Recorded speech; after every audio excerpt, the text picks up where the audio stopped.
Okay, Charles, radio check. Copy. Charles, radio check, please. Copy. Charles, can you hear us? Yes. Charles? Come on! No, we hear you. It's all good. This is Paddock 43, the podcast, your weekly rundown giving you all things F1 from both on and off the track.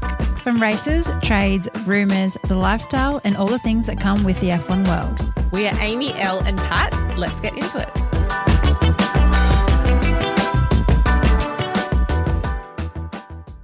Get you again. All right.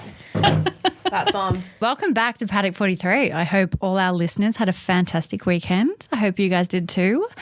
I quite enjoyed that race. I thought qualifying was very interesting, but before we get into it, what did you do this weekend? My first thing that I thought was actually quite funny because I was working all weekend and Pat and I were speaking in detail about how large of the weeks that we had, you were sick and I was just, I was working quite a bit.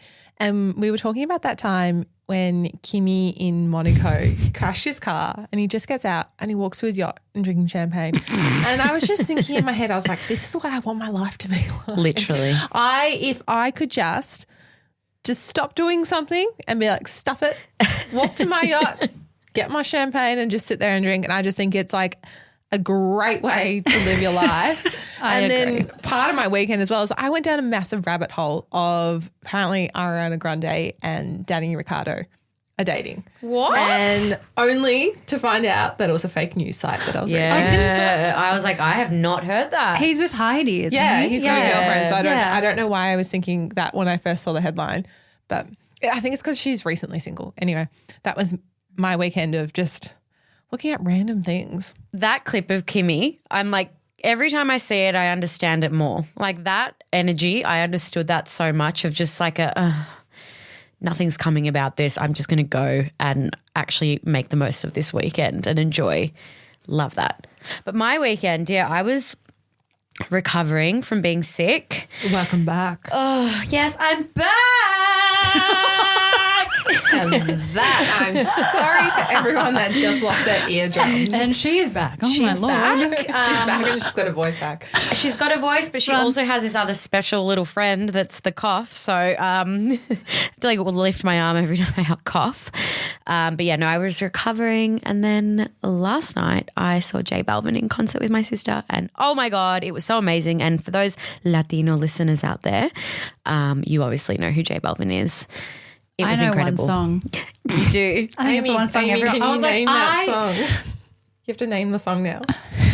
I'm putting it on the spot. Mi gente. I went to the football. I went to a charity event. I did something else and I can't remember what it is. I always do this. I get here and you guys are like, what did you do? And I'm like, I can't remember. I have the memory of a goldfish. But it was a good weekend. When you drive home, you'll be like, oh, Yeah, I also did this. I ran a marathon. Not quite. I don't do that. I do not do that. No way. No. And obviously something that neither of us mentioned was it was race weekend this weekend. None of us decided to throw into our weekend itinerary that we all watched the GP. That's because we're saving all the information for the lovely listeners on the other end. At what points over the weekend were we able to watch certain parts of the race? It's usually like one of us is out and watches one part on their way home. I think you, Amy, sent us a video of you eating noodles at like 12 o'clock at night. And I think Elle and I were like obviously in bed at that point. But then I watched half the race after the concert last night. So I actually knew the results quite late last night. I stayed up last night. So you stayed up last night. That sounds so nice. God, I was tucked in bed. But you were also up at 4 a.m. So Yeah, well, it took obviously we've got to get into the race, but God, 4 a.m. wake up for that race. I would like my time back from the Hungarian Grand Prix. That's all I'll say. Elle was not a fan. Practice and qualifying was great. I thought it was an eventful weekend. I thought it was quite eventful too. Yeah. And then it was just like such an uneventful race. It was anticlimactic. And especially if you're getting up at 4 o'clock in the morning, you want to feel the excitement, to get the adrenaline going and wake you up. Like, If you're sitting on a stationary bike yeah. at 4 a.m. and your dog's just staring at you like you're an idiot and you're like, I am an idiot right now. I could be back asleep with the girls. Well, not with the girls. I could be like the girls because, we all sleep in different beds.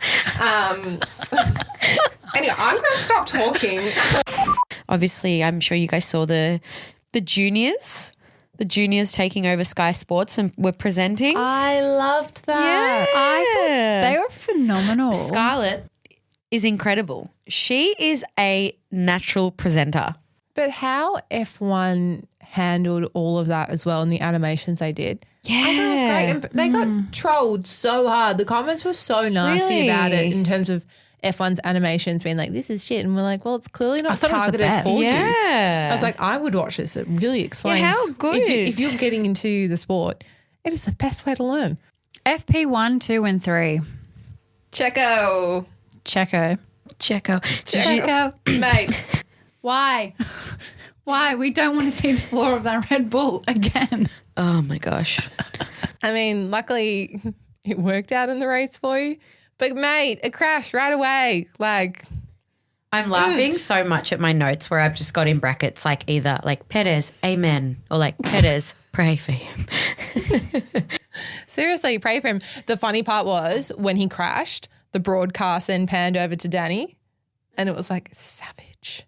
And I just was like, I love how savage F1 is sometimes. Yeah. With me and what they did to Nick, I think about it, I'm like, yeah, they didn't treat him fairly. No. But, that was a savage moment when, Checo's just crashed and then they're like, and here's Daniel Ricciardo. Yeah. And then all the Sky Sports team were like, oh, and then Daniel Ricciardo coming up behind him. And then they're like, oh, can we say this? Can we say this? And then they were like, yeah, this is good. And then I think Nico Rosenberg was like, put his foot down saying, it's not good. Don't say that. Like, be kind. So Nico and Danica were obviously on the broadcast all weekend and their outfits, they looked like they'd just been in a beach club gone wrong. It was like they've rolled out of an Ibiza 2-star beach club. That's exactly what I want to think that they looked like. That is a good way to put it. A lot of pattern clashing. It was interesting and Nico looked more like Ken than Hülkenberg. Yeah, Hülkenberg. The bleached hair. Yeah, I was obviously more interested in what everyone was wearing. I mean, hey, at one point I was looking at I'm like, look at these spectators. They've got their beer bellies out, the shirts off, they're sinking beers on the side. I'm like, oh, they're loving What a life. vibe. I like that. It was like Oktoberfest in the grass. I mean, I think my favourite moment was the little kid that burst into tears in the crowd, and then the Red Bull team went to find him and brought him to the garage. I was Honestly. like, I just warmed my heart. I was like, It was so cute, but also like what a win for the parent. I was going to my say God, that I the know. dad looked so much more happier I than know. he did. He was beaming from ear to ear. It's a good strategy for any parents out there. just get your kid to cry on camera. Ready, go. ready. Oh, go. Do you reckon that would work as a 30-year-old woman? I'm never silent, so no. Maybe. Okay, so I guess I'm not trying that one. Potentially. I mean, maybe if you pretended to like faint. Or if I pretended to faint, they'd take me to a medical tent and then put me in an ambulance and I'd have to leave the trap. So that's probably not going to work out for I me. try a lot, so I can probably You're small as well, so you can make it look cute, except I'm 6'2". No one wants to see a 6'2" woman crying in public. You're so mean to yourself. As we saw Sergio in the wall causing a red flag, Carlos also caused a red flag. What did Carlos do? I didn't miss that. What did he do? breathe. I mean, Breathe in a Ferrari, you're done. Breathe. Bye. red flag.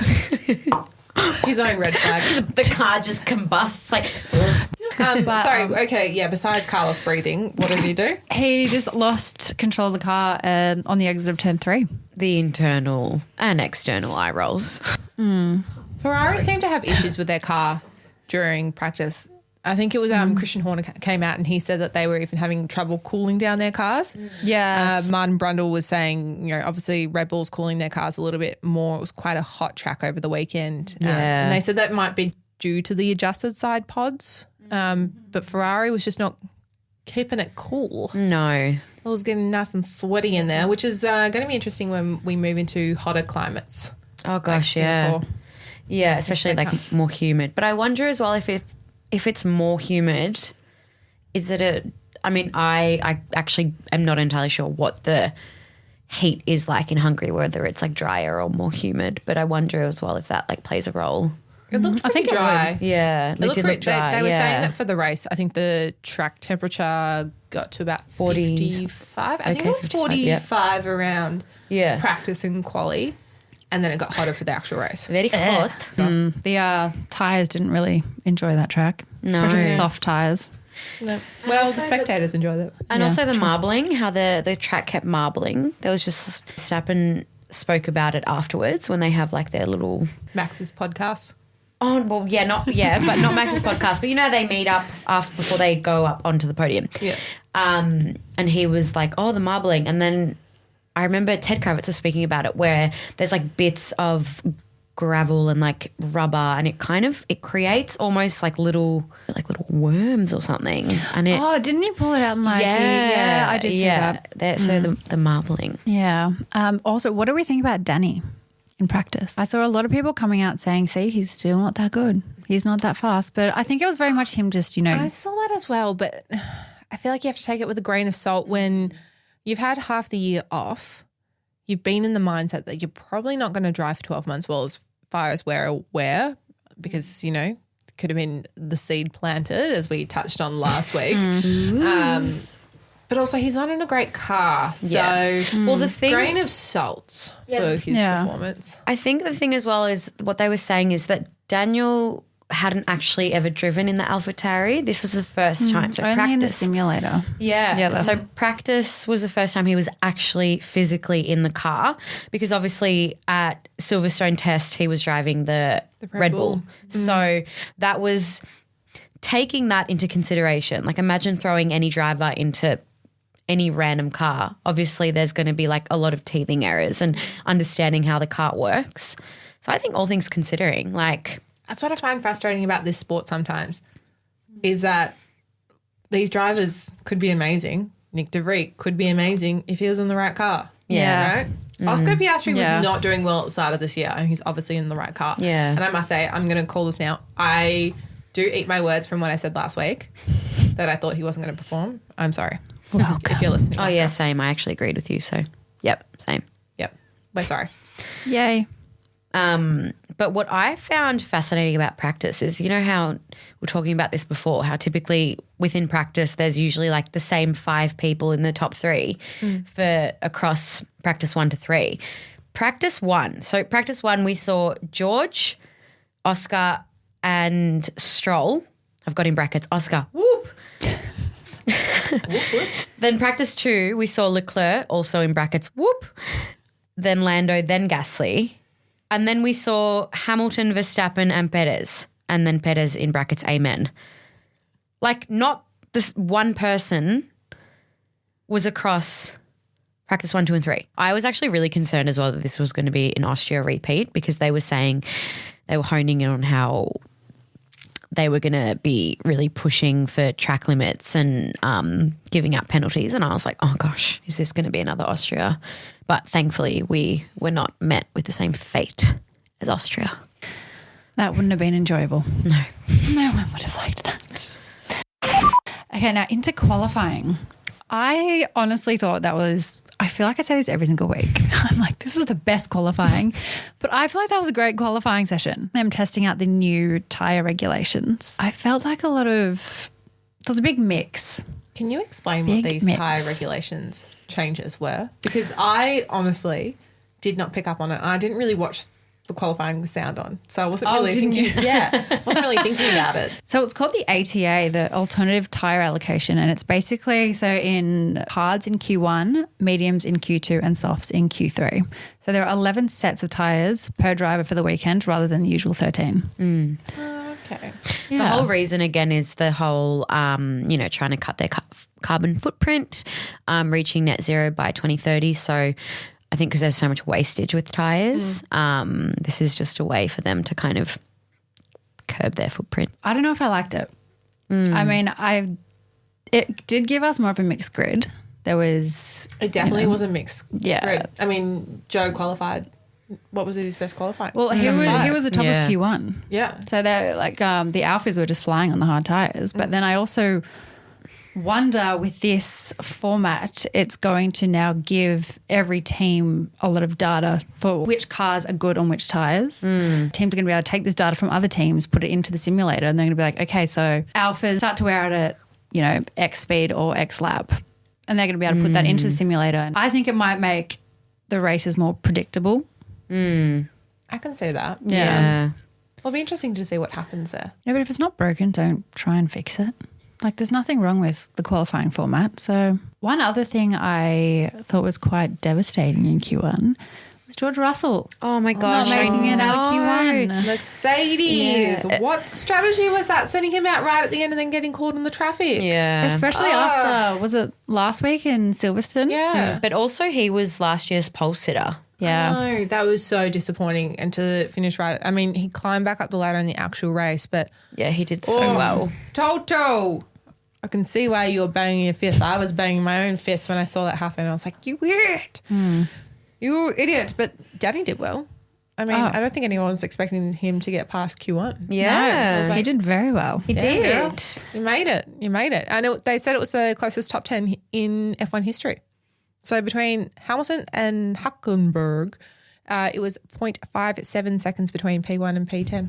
Wow. That's which incredible. is insanely close between those 10 drivers. So everyone was out to win it. And that's what, made that grid so interesting. I also have in my notes, amen to Checo.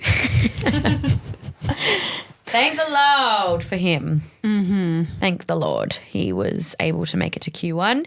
And then obviously we saw Lewis on pole. Yay. Yeah, that was exciting to see him back. He was so emotional as well. It was, was so very cute. It was a good feeling Yeah. because we obviously all get a little bit sick of seeing Max on pole. And we felt that way about Lewis once upon a time. We were sick of Lewis. It's funny how that happens. And now we're like, thank God Lewis is back. So Q1, Logan Sargent, Alex Albon, George Russell, Kevin Magnussen and Yuki Tsunoda out in Q1. As we said, great for Danny and Yuki getting out in Q1, so qualifying higher. Yeah. Good job. Good job. And Q2. In Q2, we saw Carlos Sainz, Esteban Ocon, Daniel Ricciardo, Lance Stroll and Pierre Gasly all out in Q2. Bye-bye. Ay, Carlos. Carlos Sainz. The one thing I was going to say as well, which I think for Mercedes is so sad for Russell, and then seeing Lewis on pole, like such different results for the same car. But then I do think that if George had a better strategy, he would have been up there. Yeah. He had the pace, agree. but If they let him out earlier. did they just hold him for a They just while? held him. They held him for too long. And then it was just too late. He just got caught in traffic because other people were finishing their laps and doing a cool down lap to come back in. You know what they should do? I reckon it'd be hilarious if they let fans do like a fan day and let fans do the strategy. Honestly, the way that I see Ferrari run some of their strategies, I mean, the drivers run that strategy half the time. We saw that in the race. I'm like, Stop mate. They really do. Oh, there were so many moments this weekend when I was like, mate, what are you doing? I know it I was getting hurt. frustrated. It really hurt. It really hurt, but here we are. I'll just say quickly, I'm laughing at my notes from Quali where I've just got Lewis pole in capitals and then happy Toto. We just had a slight pause because I had a coughing attack, but our lovely, lovely producer, Yeah. Seb, what do we call you? A lovely He's part of the fam. He's part of the fam. He's part of the Paddock 43 fam. Yes, he actually was nowhere to be seen because he'd gone to get me cough lollies. That's so sweet.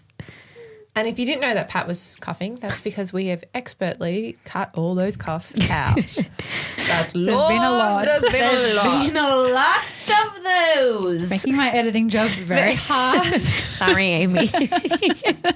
I was so excited for this start with Max and Lewis on the front row. I was like, oh my God, it is going to be a huge battle into turn one. This is going to be so exciting. It's happening. Even before the race, Ted Kravitz was like, oh my God, look, there was like a bit of an eye off between Verstappen and Hamilton. Like, oh, it's going to, and it was kind of like, oh, is this going to be one of those little rubbing their head moments or whatever? Oh, it's going to be such an exciting race, Hamilton and Verstappen. And then it was just nothing. Lewis got a terrible start. Max took the inside line and then steam trains of Lando and Piastri just overtook Lewis and Lewis dropped down to fourth. Well, that was so anticlimactic. Oh, I think the most exciting part of the race was the start, and then it was just downhill from there. Is that because of the double DNF for Alpine? Oh, poor Gasly. Went flying. 30 seconds into Literally. the race. Bye-bye. That would be so upsetting. I would be devastated. Imagine for the team as well. Like, Joe caused quite the accident, and it could have been a lot worse. Yeah. So he's hit Yuki and then hit the other cars, hit the Alpines. They've Hit them spun all. out, hit them all, and then pushed them all out. And yeah, boom, boom. And he kept driving. Ocon was gone. Gasly was gone. Gasly's tyre was flying off everywhere. I thought he hit Ricardo. So I thought, just Joe. missed. just There wasn't missed, enough yeah. damage. Just he like missed bumped. out. Yeah. I think he bumped Daniel. He Yeah. bumped him. Yeah. Ocon came in when he was coming into the pit and he was like, I did think that was going to be terminal. I really feel for Alpine, because I think for any team, especially within the first 30 seconds, like for any team, you're losing both your drivers. Like at least if you lose one driver, you've still got some kind of hope to get some points. Yeah, But no, your whole weekend's your gone. whole weekend's gone. Your whole weekend's gone. You're all the way over there. All the traveling. Done. It's at that moment where you just pull a Kimmy. Yeah. Get on your yacht. Get on your yacht yacht. and drink some champagne. Let's just go hire a boat and sail down the Danube. I'm assuming is that the river in... Yes. Okay. I was like, what's that? I'm not quite up to date with my geography in Hungary, but there you go. Well, I really thought it was a second driver curse strategy day. And it really grinded my gears because I just felt like the team principals were hating their second drivers. So Red Bull, Like Max, second driver, I hate you. I'm telling you, it was the Prince Harry of the day. They're all like bloody lone spares. I'm sorry, write a bloody biography about it and tell everyone you don't want the attention, because that's what it felt like. They were all just complaining. Yeah, they were all complaining. So it started with Red Bull. Max got priority for the first pit and came out in front of Checo, who climbed from 9th place to 2nd. So no, not bad, except they could have given an opportunity for Checo to climb higher, but no, Max gets priority. McLaren, Oscar was in 2nd position, and they asked This Lando. upsets me. Yeah, they asked Lando to pit before him so he'd come out in front of Oscar. They knew that. And they were speaking to Zach afterwards about it, and he was like, oh, it was better for the team. That's my American accent. And it's just like, it's not fair. Like Brundle even said at the time, Piastri and his manager, Mark Webber, will be concerned about that because Oscar was running in front. But they obviously thought some sort of strategy that Oscar was going to, not Oscar, Lando was going to be on the grid. Ugh. on the podium. Just take a breath. You know, Zach obviously and McLaren thought that Lando was going to be on the podium.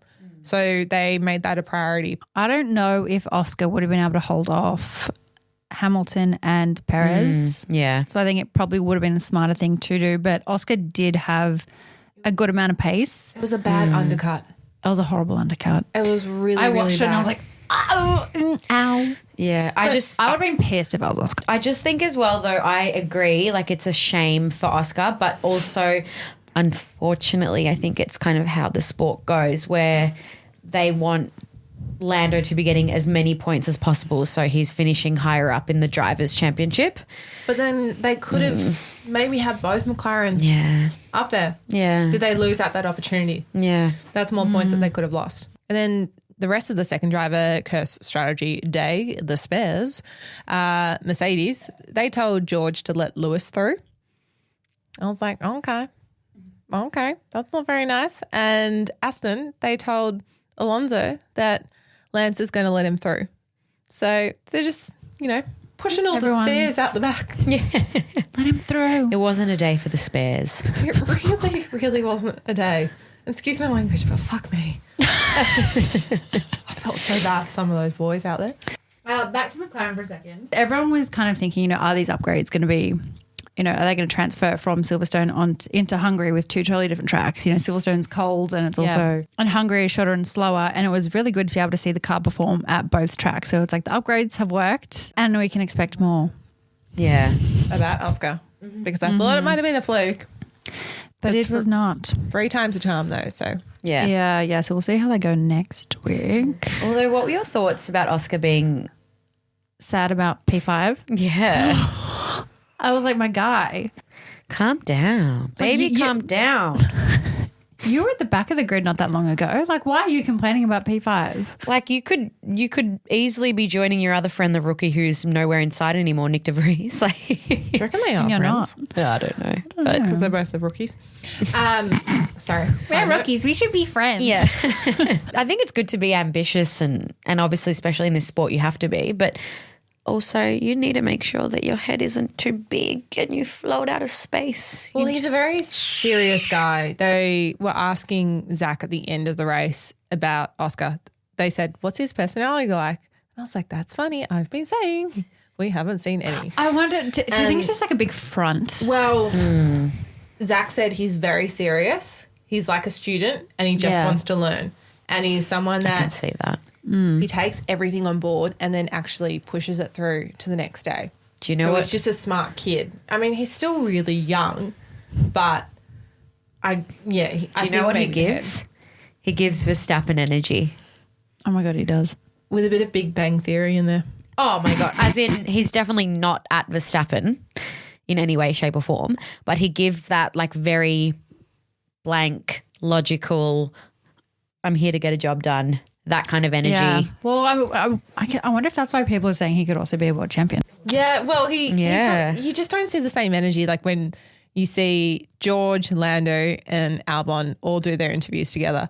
They're so funny. They so bounce funny. off each other. They're so They're good. great together. They're entertaining. I think Lando was asked if George was an ice cream, what would he be? And he was like, well, vanilla. I was like, I was going to say that too. I think that's great. I think as well, though, the only thing is all those boys kind of grew up driving together.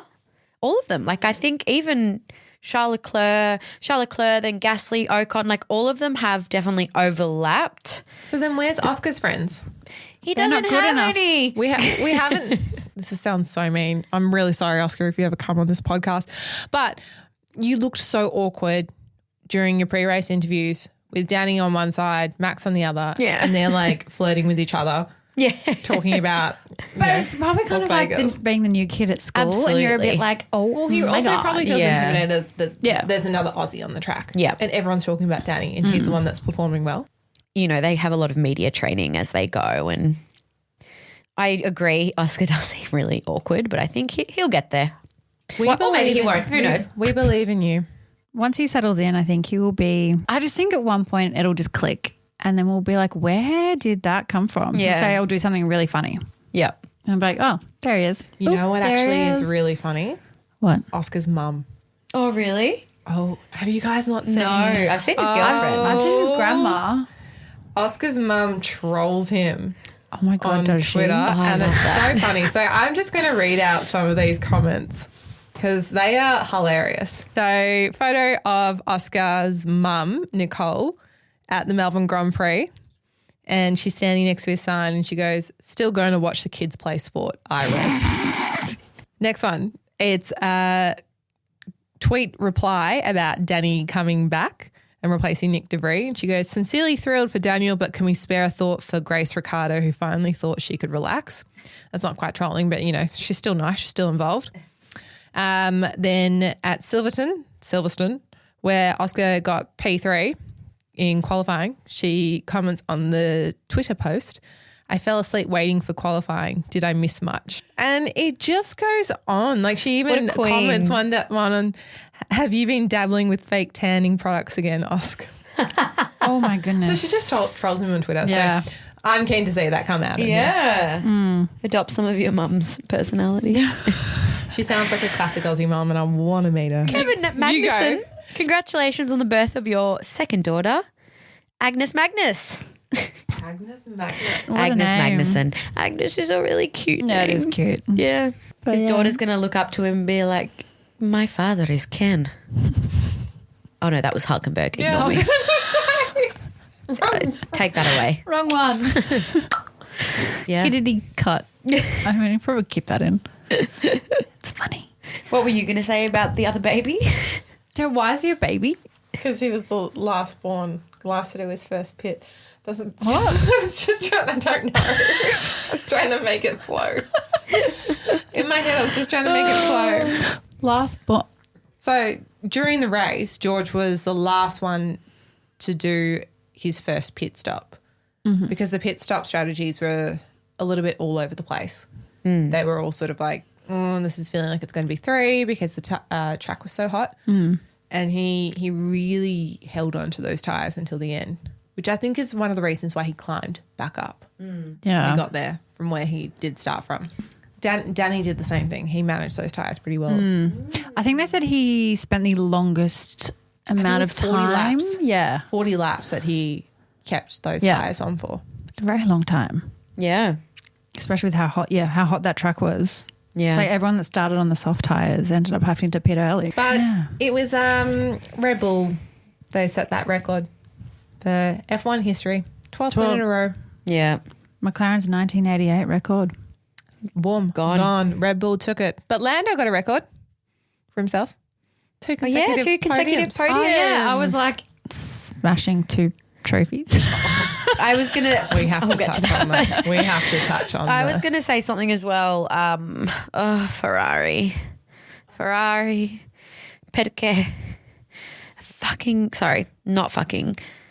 a 9.3 second pit stop. Ooh, that was bad. That was horrible. Like, I'm going to say something, and because I'm half Italian, I can say this. Literally, as I was watching that, I was like, come on. I was just imagining them just, we know the lifestyle, just a little bit slower on espresso, just siesta, And I was watching them and being like, get your shit together. Please. I would love to see them at Red Bull Checo's pit Oh stop. my 1.98 seconds. Well, they'd all be fired. Yeah. Oh, They'd literally. all be fired if they're Christian Horner would not allow that. Christian Horner, he's going to be keeping up with them like 2 seconds under. Yeah, I literally. reckon, after Checo getting 1.98. Yeah. That's fastest of the fast. season. Yeah. I don't know. I think they're trying to work out if it's actually fastest in F1 history or something like that. Wasn't the record 1.8 I think so. by Red Bull? Maybe they were looking I think. this season, but it's definitely the fastest of this season. But I just don't understand how you can do all of that in 1.9 seconds. Teamwork makes the dream work. They're quick. They're If you very believe fast. you can achieve. They're fast. On Danny, well, yeah, they made the right decision. I think they Yeah. needed an experienced driver in that seat. And then for Danny to come out and, outperform Yuki, also having a little tappy tap at turn 1, and he still came up on top. Yeah. Yeah. I think, was P13 he came in the end. And I think a lot of people would think that's not great. But I actually was reading somewhere how, obviously AlphaTauri is its own team, but it's a part of the Red Bull team. And that the last thing that Red Bull would want is for one of their teams to be coming last on the constructors, especially considering Red Bull will be coming first. And so that also may be part of the reason why they have brought Danny in, because they know that he will, we hope, I think, will guarantee points. And They've that still got to do something to the car though. They do.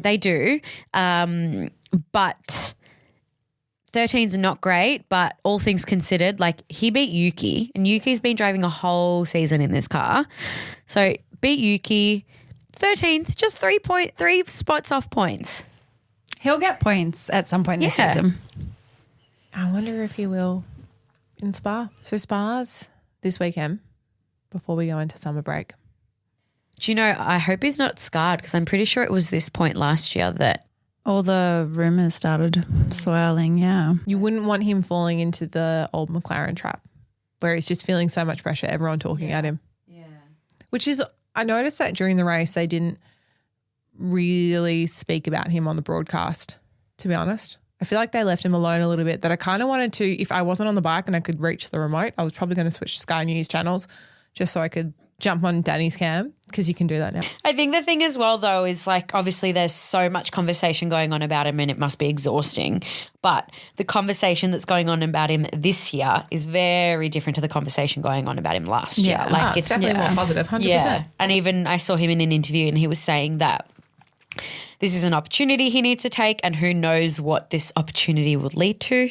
And then before that, he was speaking about how he was speaking to Christian Horner at the test. And then I just think, oh, are they prompting him for something? But anyway, it is an opportunity, and it's a great opportunity. I was laughing we kind of gathered that there wasn't much going on in the race. We weren't, and I don't think any of us were very excited about it.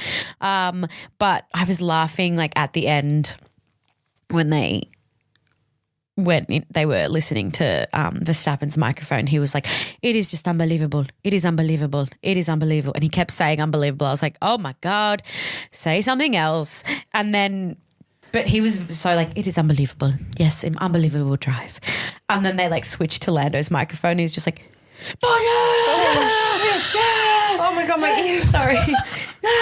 Like just screaming, like just typical Lando nature. I was like, yes. He's just like a Labrador. Verstappen so poised, Lando so unpoised, which we obviously saw. Which we love. We love unpoised Lando. Which we saw on the podium. On the podium. On the podium. Lando, you naughty, naughty boy. His spatial awareness just cracks me up. Like the fact that it's the Honestly. second weekend in a row and it's like it fell the first time. Would you not think it's going to fall the second time? Well, they were saying then not going to let him do it anymore. Oh, so they were Wait, saying for that. those that don't know, can one of you please explain what we're talking about? All right. Lando So Norris champagne spike. he gets the champagne bottle and Gives a right little shake. next to where Max's trophy is, his very expensive $66,000 trophy, might I add. And sorry, Handmade. I'm gonna chime in here. So typically the trophies are made of like a brass or Steel. steel or copper. And Hungary is well known for its porcelain, and The the handmade trophies porcelain. were handmade porcelain. All a handmade production time is approximately 6 months, and it costs 40,000 euros. And do you know the thing is, when I was looking at the trophies over the weekend, because I think they showed them at some point over the weekend, and I looked at it and thought, but surely that's not porcelain. Like surely they're not making the trophies in porcelain. Elle, continue your story, having all that in mind. With all of that in mind of how delicate this trophy is, Mr. Lando gets his magnum and goes boom right next to that very expensive trophy, Of Max Verstappen. And Porcelain trophy. porcelain trophy, and the trophy just falls on the ground, breaks in half in front of everyone. Lando then looks at it, steps over it, and starts spraying Max. He pulls that face where he's like, whoop, and he's like, I don't care. I'm going to continue on. And then, yeah, it's It was so good. It was so good. And I thought it was hilarious. I loved the response online. McLaren were like, sorry, not sorry. We didn't do it on I'm, purpose. I'm dying All the at his memes. Instagram. He then he posted, Oh, the sorry, Japanese. not sorry. And then he goes, kintsugi, which is the Japanese art of repairing broken pottery. Yeah. so And lacing it with gold, and then it's supposed to bring good luck and good fortune and all that There sort are of stuff. no attempts to hide the damage. Instead, it's highlighted. You know, the funny thing was afterwards as well, Red Bull had the trophy just wrapped up in plastic stored in the garage, just in Yeah. 2 pieces, just on a Yeah, bench. they were asking if anyone had any super glue. Yeah. Oh my People commenting being like, oh, I'm sure some of your engineers have chewed up gum or something like that. I was like, oh, this is savage. Everyone's been so mean to Red Bull lately. I would love a beautiful handmade Hungarian porcelain trophy. So Me too. I will take it, Red Bull, I will have a Very- piece of it. and I'll very funny. kintsugi it. Driver of the day. Oh, yeah. Everyone's driver of the day. What are we thinking? Sounded like a dog hunting something. Driver of the day. Who's everyone's drivers of the day? I'm going to say George Russell. George. I think his climb back up was fantastic, and I just thought he put in a great performance. I'm going to say Lewis. He slipped up a little bit there and he kept making a comeback. And also Checo. Yeah, I don't really, Checo. they all did well. I agree with the people, as in the voters. I think Checo really deserved driver of the day, but I think also George Russell really deserved it. He was saying in a post-race interview that the strategists were expecting a P11 and he got P6. So he climbed from P18 to P6. Yeah, pretty good.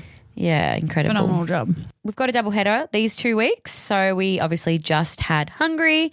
This coming weekend we have Francorchamps. So how you pronounce it? Francorchamps. Francorchamps. And for anyone that cannot pronounce words like Pat, we have Spa. We have Spa. Spa. AKA Belgium, baby. The race of legends. Waffles. Oh, and waffles. There's waffles there as well. The 1998 Belgian Grand Prix is often referred to as the race of legends. There you go. Well, Yeah. Max won it last year, so I guess he's in legendary status now as well. Well, I mean, because this battle was between Michael Schumacher and Damon Hill. And Michael Schumacher is one of the greats, and I think Max is now too. I don't like it, but I'm sure I'll like it one day. But right now, I don't like it. No. But I know I'll appreciate it one day. It's like Lewis. Yeah. I think we can appreciate how good of a driver Verstappen is. But yeah, it's just like we've said many a times, we count from second place. So what do we think is going to happen this weekend? Verstappen. Oh, we know for sure Verstappen.